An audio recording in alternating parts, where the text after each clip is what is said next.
제가 오늘은 복받는 비결 네 번째입니다. 네 번째로 경외와 순종이다 이렇게 잡았습니다.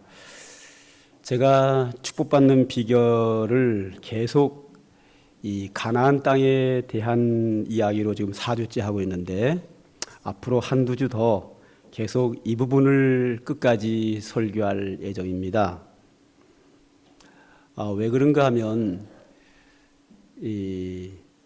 이스라엘 백성들이 애굽에서 노예처럼 사는 곳에서 하나님의 은혜로 애굽을 나오는 그 출애굽은 이스라엘의 구원에 해당됩니다. 그래서 이 구약에서 상당히 많은 곳에서 이스라엘 백성들이 애굽에서 나온 것을 하나님의 구원으로 보고 구원을 선지자가 설교할 때 출애굽을 얘기하고 다윗이 시편에서 구원을 하나님께 찬양할 때도 시편을 이야기하는 경우가 종종 있습니다. 그래서 바로 왕의 탄압, 바로 왕의 학대에서 벗어나는 것을 구원이라고 그렇게 표현하고 있고요. 이스라엘 백성들이 광야 생활 40년을 주로 신앙 성장을 위한 훈련으로 되어 있습니다. 지지난주에 보셨던 것처럼 가나안 땅에 못 들어가는데 왜 못 들어갔죠? 믿음이 없어서. 그래서 38년 동안 더 훈련을 받고 이런 것이 나오거든요. 광야 생활은 신앙의 성장을 위한 훈련 기관이고요. 그 다음에 가나안 땅에 들어가는 것은 하나님의 축복으로 되어 있습니다. 처음부터 하나님께서 이스라엘 백성 약속할 때 내가 너희에게 젖과 꿀이 흐르는 축복의 땅으로 인도하리라. 애굽에서 나오는 구원을 체험하고 젖과 꿀이 흐르는 축복의 땅에서 하나님의 복을 누리도록 하나님께서 그들을 가나안 땅으로 모세를 통하여 인도하시는 거거든요. 그래서 가나안 땅의 삶은 축복의 삶이에요. 그래서 우리가 복을 받는 비결 그러면 계속 제가 가나안 땅을 이야기할 수밖에 없는 거예요. 자, 그런데 오늘은 역시 가나안 땅에 대한 이야기가 나오는데 오늘 성경에는 뭐가 나오는가 하면 이스라엘 백성들이 가나안 땅에 들어갔다고 해서 그냥 복을 받는 거냐? 그렇지 않다는 거예요. 분명한 것은 가나안 땅은 젖과 꿀이 흐르는 땅이고 축복의 땅이 분명한데 그들이 가나안 땅에 들어갔다고 해서 복을 받는 것이 아니고 가나안 땅에 들어가서 하나님을 경외하고 그의 말씀에 순종할 때에 복을 받는다. 오늘 본문에 그렇게 나와 있어요. 한번 3절을 보죠. 이스라엘아 듣고 삼가 그것을 행하라. 이 그것이라고 하는 것은 1절에 나오는 명령과 규례와 법도 즉 하나님 말씀을 말하는 거예요. 다시 한번 3절 읽겠습니다. 이스라엘아 듣고 그것을 행하라. 그리하면 내가 복을 받고 내 조상들의 하나님 여호와께서 내게 허락하심 같이 젖과 꿀이 흐르는 땅에서 내가 크게 번성하리라. 젖과 꿀이 흐르는 땅에 들어갔다고 해서 번성하고 복을 받는 것이 아니고 하나님의 말씀을 순종하면 복을 받고 가나안 땅에서 번성하리라 그렇게 말씀하고 있습니다. 하나님의 말씀을 순종할 때 하나님을 경외하고 순종할 때에 복을 받는다 그랬습니다. 이 복은 우리의 가정이 복을 받아야 내가 진정한 행복을 누릴 수 있습니다. 왜냐하면 가정은 우리가 살아가는 그, 아, 가장 실만한 곳이고, 내가 살아가는 데서 가장 편한 것이고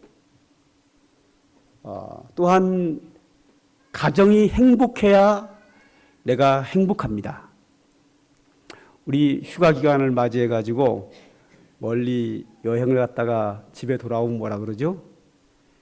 아이고 그래도 집이 좋다. 집이 편하다. 그럽니다. 분명히 휴가를 갔거든요. 쉬려고 갔거든요. 그런데 집에 돌아와서 집이 편하다. 그래요. 쉬는 목적으로 나가도 가장 쉴만한 곳을 다녀도 집처럼 편안한 곳은 없다. 그럽니다. 집이 쉴만한 곳이고 아무 부담도 없고 편안하고 가정이 행복해야 그 인생이 행복합니다. 오늘은 우리가 5월 가정의 달이면서 어린이날입니다. 근데 저는 이 설교를 하면서요, 이 설교를 하면 이 현 상황과 너무 딱딱 맞아가지고 깜짝 놀래요. 얼마 전에, 며칠 전에도 제가 어느 성도 집 대신방을 갔는데 그 집사님이 평상시에 제가 굉장히 의문이었거든요.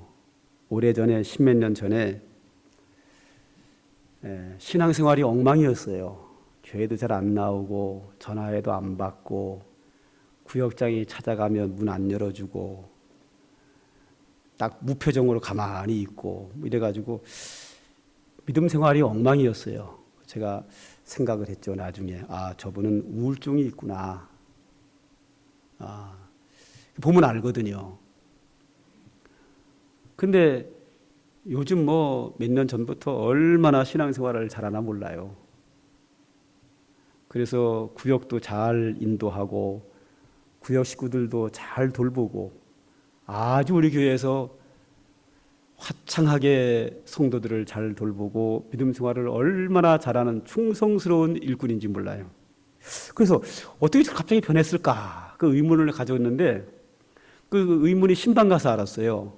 딱 그분이 무슨 말씀을 하시는가 하면 목사님 제가 이렇게 변했는 줄 아세요? 그러더라고요. 그래서 모르죠. 그랬더니 옛날에 목사님이 설교를 했는데 설교 시간에 뭐 마음을 편하게 가지래나 뭐라고 설교를 했대요. 난 기억도 안 나요. 그분이 했다 그러니까 했는 줄 알죠 뭐. 근데 그 말씀이 내 마음에 딱 와닿더라는 거예요. 그래가지고 그 말씀대로 살자 이래가지고 이렇게 변했대요. 그래서 제가 그랬죠. 집사님은 내가 알기로 우울증 있는 거 알고 있는데 그 우울증 잘 안 낫거든요. 약 먹어도 안 낫고요. 근데 그 치료받은 거 하나님께 감사하세요 그랬더니 예 감사하고 있습니다. 할렐루야. 예. 우울증 약 먹어도 잘 안 낫습니다. 그거. 네, 완치가 됐어요. 말씀 듣고 딱 결심 한번 했는데 우울증이 낫고 삶이 변하는 거예요. 늘 이런 날만 있으면 얼마나 좋겠어요. 어떨 때는 이 설교 겁이 나요, 하기가. 왜냐하면 딱 하면은 나는 모르고 그냥 설교를 한 거거든요. 근데 나중에 들리는 소리에 의하면 목사님이 내가 잘못한 거 어떻게 알고 오늘 설교는 나를 두고 한 얘기다. 뭐 나를 두고 했다 그러면 또 괜찮아. 나를 겨냥해서 했다. 얼마나 속상한지 몰라요. 아니 제가 할 일이 없어서 한 성도를 겨냥해서 설교하겠어요? 하나님 앞에서 저는 맹세코 그런 일 안 합니다. 그 왜 그런 일을 해요? 그냥 하다 보면 딱딱 맞아요, 그게. 이번에도 제가 축복받는 비결, 이 설교를 하게 된 배경이 뭔가 하면, 뭐 당연히 여기 나와 있는 것처럼 하나님께 영광, 성도에게 행복, 성도가 하나님의 복을 받아야 행복하지 않겠어요? 그래서 이번에 설교는 좀 성도들이 복받는 설교를 하자, 축복의 비결을 하자, 이래가지고 이제 생각을 하다가 이 가나안 땅에 대한 것을 집중적으로 설교하기로 이렇게 마음을 먹고 순서를 내가 잡았어요, 이렇게요. 순서를 잡아서 나가는데 어제 설교 준비를 하는데 깜짝 놀란 거예요. 아니 어린이날하고 딱 맞는 거예요, 이게. 가정의 날 달리면서 어린이날과 딱 맞게 떨어지는 거예요. 저도 겁나요, 이제는. 이게 오늘만 그런 게 아니라 이렇게 어떨 때는 성경을 순서대로 쭉 나가잖아요. 나가다 보면 절기에 딱딱딱 맞는 거예요, 이게. 그럼 맞으면 얼마나 좋아요. 어떨 때 성도들이 잘못한 것까지 딱딱 맞아가지고 목사가 어떻게 알고 나를 겨냥해서 강대상에서 나를 깠다는 거예요. 겁나요, 설교하기가요. 너무 잘 맞아가지고. 그런데 반면에 설교를 듣고 그 말씀을 딱 믿고 하나님 나에게 주신 말씀이 돼가지고 변화되고 복받고 문제 해결된 사람이 또 엄청나게 많습니다. 기적 같은 일이 일어나요. 그러니까 저는 절대로 겨냥해서 안 하거든요. 그러니까 내가 잘못한 거를 설교 시간에 지적을 하면 목사가 겨냥한 게 아니고 하나님이 여러분이 사랑하는 담임 목사를 통해서 나에게 말씀하시는구나 생각을 하고 내가 잘못한 것을 그냥 회개를 하세요. 감정을 갖지 말고요. 제가 어떻게 이렇게 치사스럽게 강대상에서 성도의 잘못을 꼬집어내고 들춰내고 그걸 갖다가 지적을 하고 그러겠어요. 그런 일 절대 없습니다. 그러니까 앞으로 제가 설교할 때 여러분의 죄를 지적하면 어떻게 하라고요? 나단 선지자가 다윗을 잘못을 지적했을 때 하나님이 지적했을 때 다윗이 회개하고 복받은 것처럼 그냥 회개하세요. 그리고 하나님이 설교 시간에 나에게 축복을 약속하면 아멘으로 받고 믿으면 그대로 됩니다. 된 사람이 한둘이 아니에요. 오늘도 제가 이 설교 준비를 하면서 깜짝 놀란 거예요. 아니 나는 계획 없이 그냥 나갔는데 어떻게 이렇게 딱 맞나 몰라요, 순서가. 그래서 내가 하나님께 복을 받고 행복하려면 내 가정이 행복해야 돼요. 나는 복을 받았는데 내 가족은 복받지 않았다. 그런데 행복하다? 그런 경우는 없어요. 그 집안이 하는 일이 다 잘 돼도 그 중에 자식 하나 속색이면 그 가정 전체가 불행한 거예요. 내가 아무리 사업이 잘 되고 돈을 잘 벌어도 그 중에 아들 하나가 문제가 생기면 나는 슬픈 거예요. 내 인생이 행복하려면 나와 내 부모와 내 자녀가 다 같이 잘 될 때 행복해요. 그래서 오늘 이 2절을 보세요. 곧 너와 내 아들과 내 손자들이 평생에 내 하나님 여호와를 경외하며 내가 너희에게 명한 그 모든 규례와 명령을 지키게 하기 위한 것이며 또 내 나를 장구하게 하기 위한 것이라. 왜 우리가 하나님의 말씀의 명령과 규례와 법도를 지켜야 되느냐?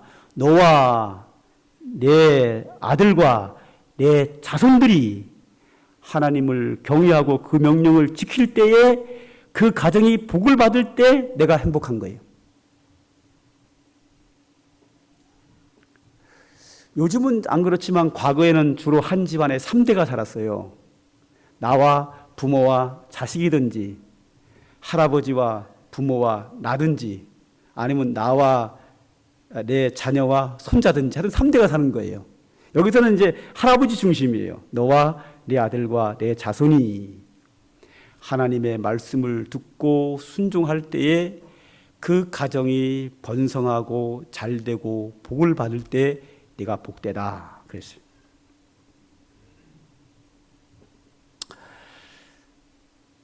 그런데 나와 내 아들과 내 손자, 내 가족이 다 잘 되려면 가장 먼저 내가 바로 서야 돼요. 내가 먼저 하나님을 경외하고 하나님 말씀에 순종해야 돼요. 내가 하나님 앞에 믿음으로 바로 살 때에 나를 보고 내 자녀와 내 가족이 본받거든요. 그래서 내가 우선이에요. 오늘 5절에 볼까요? 자, 나에게 대해서 얘기하죠. 5절에 보세요. 너는 마음을 다하고 뜻을 다하고 힘을 다하여 내 하나님 여호와를 사랑하라. 내가 오늘 너에게 명하는 이 말씀을 너는 마음에 새겨라 그랬어요. 너는 마음을 다하고 뜻을 다하고 힘을 다하여 내 하나님 여호와를 사랑하라. 오늘 내가 내게 명하는 이 말씀을 너는 마음에 새겨라 그랬어요. 내가 먼저 해야 돼. 내가 먼저. 이 마음에 새기라는 뜻이 무슨 뜻인지 이해가 되세요? 하나님의 말씀을 내 마음에 어떻게 새길까? 성경에는요, 하나님의 말씀을 읽고 들어서 그 말씀을 쥐하로 묵상하라, 그런 말이 나옵니다.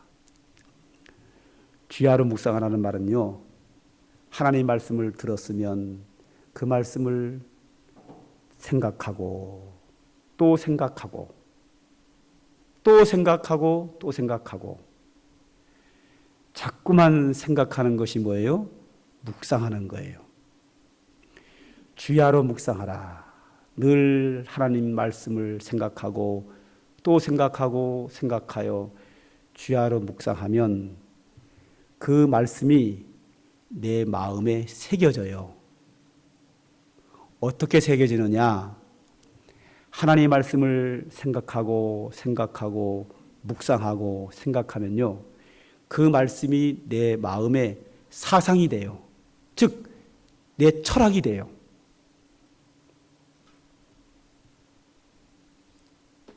내 마음의 사상이 되고 내 마음의 철학이 되면요, 내 삶의 방식이 되는 거예요. 항상 그 생각을 가지고 살아요.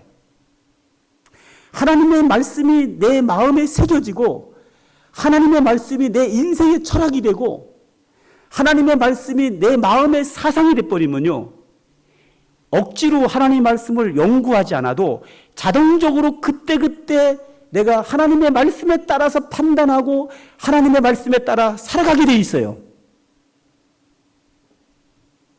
그것이 뭐예요? 너는 이 말씀을 마음에 새겨라. 하나님의 말씀이 내 마음의 바탕이 되고 사상이 되고 철학이 되면 자동적으로 어떤 일을 당하든지 그 말씀에 근거해서 하나님의 뜻대로 모든 것을 판단하고 행하게 되어 있어요.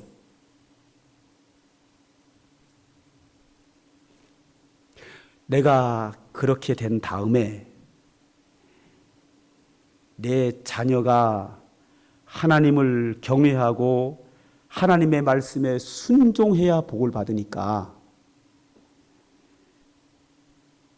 내 자녀에게 하나님의 말씀을 가르치라 이거예요. 이 자녀에게 가르치는데 오늘 여기 7절을 보죠. 6절에 너는 마음에 새기고, 그리고 7절에 이렇게 얘기해요. 내 자녀에게 부지런히 가르치며 집에 앉아 있을 때에든지 길을 갈 때에든지 누워 있을 때에든지 일어날 때에든지 이 말씀을 강론할 것이며 그랬어요. 그러니까 교육 중에 가장 훌륭한 교육은 뭔가 하면 모범을 보이는 거예요. 하나님의 말씀을 내가 듣고 마음에 새긴 상태에서 늘 하나님 말씀대로 내가 살아가면 내 삶이 곧 하나님의 뜻대로 사는 삶이 되는 거예요. 그것을 자녀가 본받아요. 그리고 또 가르치라는 거예요. 근데 부모가 자녀에게 가르칠 때요, 부모는 맨날 거짓말시키고 돈에 욕심이나 내고 기도도 안 하고 텔레비전만 보면서 얘야 공부해라, 얘야 오늘 교회 가라 말 안 듣습니다. 속으로 그래요. 엄마는요, 엄마나 믿음 생활 잘 하시지요? 그래요. 내가 먼저 자녀들에게 신임을 받아야 돼요. 아, 우리 부모는 믿을 만하다. 참, 우리 부모는 믿음의 사람이다. 그럴 때 부모가 자녀를 훈계하면 들어요. 권위가 있어요.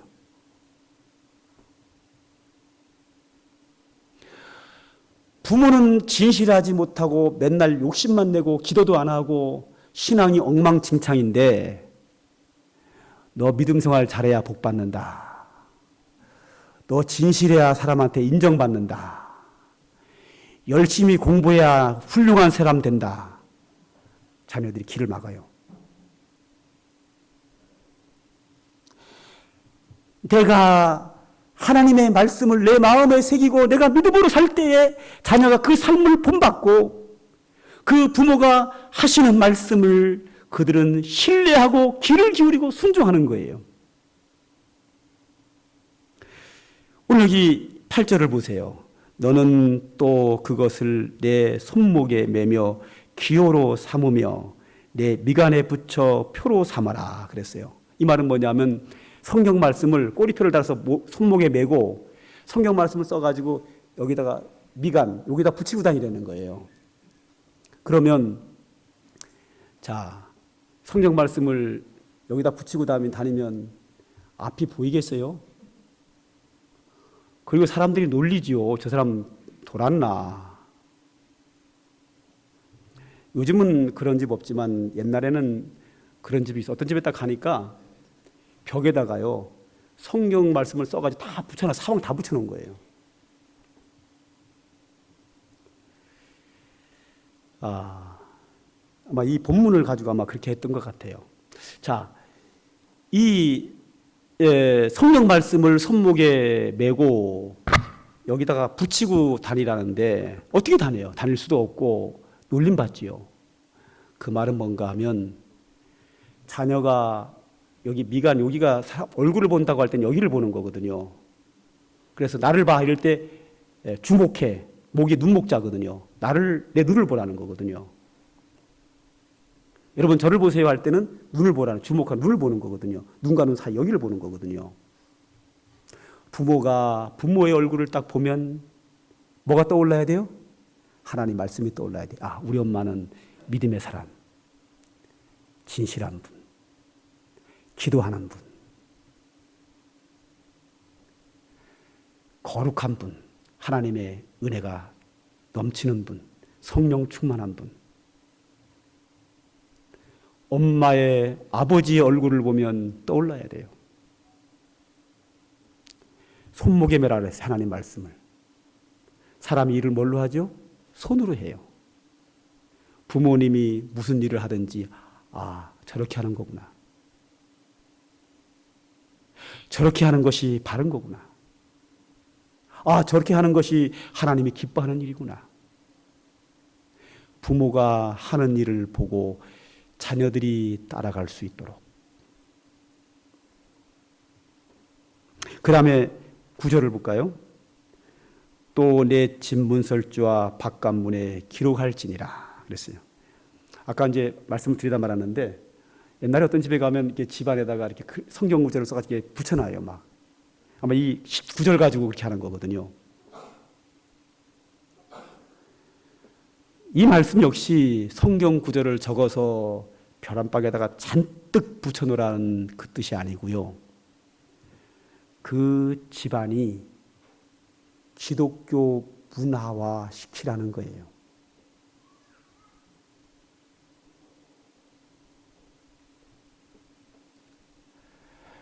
그 집안에서 하는 모든 일은 기독교 문화화되라. 그 집안이 하는 모든 일은 하나님이 기뻐하는 일을 해라. 그게 아예 그 집안에 배어 있어야 돼요. 예를 들어서 2박 3일 동안 우리 연휴 만났잖아요. 그죠? 그러면 야 연휴다 놀러 가자 이러고 가지 말고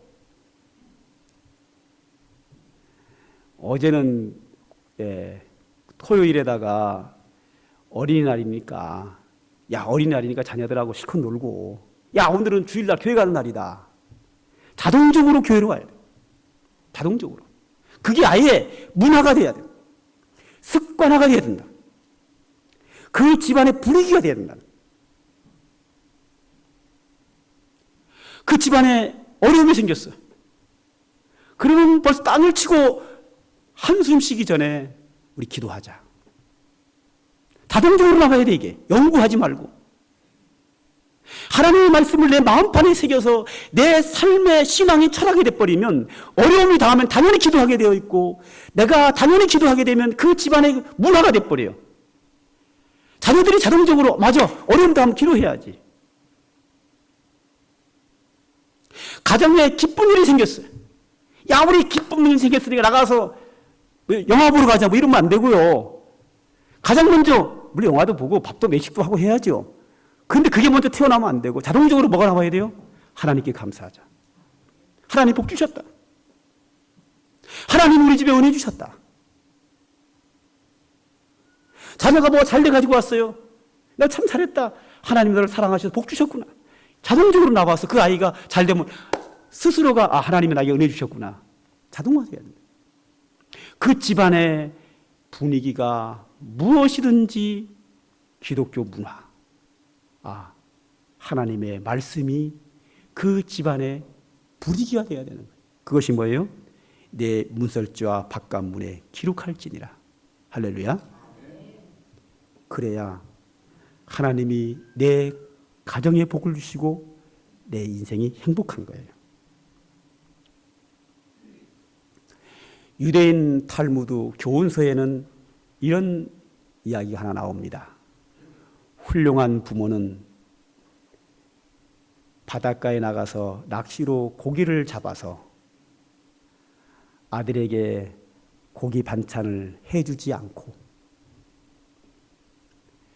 자녀가 고기를 잡을 수 있도록 낚시하는 법을 가르쳐 준다 그랬습니다.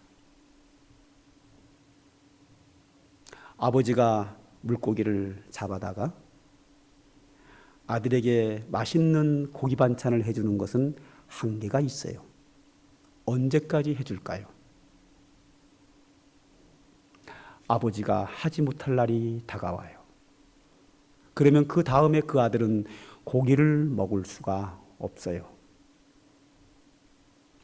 그러나 아버지가 자녀에게 낚시하는 법을 알려주면 아버지가 살아 계실 때부터 낚시해서 가족이 다 같이 맛있는 고기 반찬을 평생 먹을 수 있는 거예요. 자녀를 사랑한다면 자녀가 원하는 것을 들어주는 것이 아니고 그가 하나님의 복을 받도록 신앙 교육을 시켜야 돼요. 그가 원하는 것을, 필요한 것을 공급해 주는 것보다는 그가 원하는 것을 얻을 수 있는 지혜를 알려주고 그가 하나님의 복을 받을 수 있도록 바른 믿음 생활을 할 수 있도록 신앙 교육을 시킬 때에 내 자녀가 평생에 하나님의 복을 누리며 행복하게 살게 되는 거예요. 우리 신명기 11장 26절에는 이런 말씀이 나와 있어요. 내가 오늘 복과 저주를 너희 앞에 두나니 너희가 만일 내가 오늘 너희에게 명하는 너희 하나님 여호와의 명령을 들으면 복이 될 것이요 너희가 만일 내가 오늘 너희에게 명령하는 도에서 돌이켜 떠나 너희 하나님 여호와의 명령을 듣지 아니하고 본래 알지 못하던 다른 신을 따르면 저주를 받으리라. 하나님은 여러분 앞에 복과 저주를 놓아 두었답니다. 선택은 여러분이 하셔야 합니다. 내가 하나님이 내 앞에 놓은 복을 선택할 수도 있고 저주를 선택할 수도 있는데 복을 선택하는 방법이 뭐냐? 너희 하나님 여호와의 명령을 들으면 복이 될 것이요. 할렐루야. 복을 선택하는 것이고 그 하나님을 버리고 돌이켜 다른 신을 따르면 저주를 선택하는 거다라고 말씀하고 있습니다. 이 목회자는 하는 일이 뭐냐? 여러분 앞에 하나님은 복과 저주를 놓아 두었는데 여러분들이 복을 선택하는 것을 제가 알려드리는 것이 목회자의 제1 사명입니다. 여러분은 제가 여러분들에게 알려드리는 복을 선택하는 방법을 들었으면 그 말씀을 생각하고 또 생각하고 묵상하고 묵상하고 또 묵상하여 하나님이 말씀을, 제가 여러분에게 증거한 말씀을 마음판에 새겨 그것이 여러분의 인생의 철학이 되어 항상 하나님의 말씀대로 살아야 합니다. 그리고 여러분이 그렇게 사랑하는 여러분의 자녀에게 하나님께서 여러분의 자녀 앞에도 복과 저주를 동시에 놓아두었으니 여러분은 여러분의 자녀가 저주를 선택하지 않고 하나님이 여러분 자녀 앞에 놓은 축복을 선택할 수 있도록 그들 앞에서 신앙의 삶의 모범이 되고 그들에게 신앙 교육을 바로 해서 여러분의 사랑하는 자녀가 평생에 하나님의 복을 누리며 행복하게 살 수 있도록 해야 됩니다. 그게 부모입니다. 자녀에게 낚시로 고기를 잡아 주지 말고 고기 잡는 방법을 알려줘야 합니다. 그래야 여러분의 자녀는 평생 맛있는 고기를 먹고 살 수 있습니다. 오늘 이 귀한 말씀이 여러분의 가정에 그대로 임하는 축복이 되기를 주님의 이름으로 축원합니다. 기도하겠습니다. 하나님 아버지, 오늘도 우리들에게 귀하고 복된 은혜와 진리의 말씀을 주셨사오니 감사하며 하나님께 영광을 돌립니다. 오늘도 이 귀한 말씀이 성도들의 가슴에 새겨지게 하사 평생에 이 말씀에 순종함으로 우리 성도들과 가정이 복을 받아 평생에 행복하게 하시고 그 축복과 행복이 대를 이어 내려갈 수 있도록 하나님 축복하여 주시옵소서. 하나님 아버지, 우리의 연약함을 주님이 아십니다. 우리가 주의 말씀을 전적으로 순종하는데 너무나도 부족하고 연약합니다. 하나님 간절히 소망하오니 우리 성도들에게 하나님의 성령으로 임재하여 주셔서 저희들의 마음을 붙잡아 주셔서 이 말씀이 그들의 마음속에 살아 역사하여 이 말씀이 성도들의 마음에 새겨져서 이 말씀을 전적으로 순종할 수 있도록 성령께서 역사하여 주시옵소서. 평생에 하나님의 복을 누리며 살게 하여 주시옵소서. 예수님의 이름으로 기도드립니다. 아멘. 찬송가 559장입니다.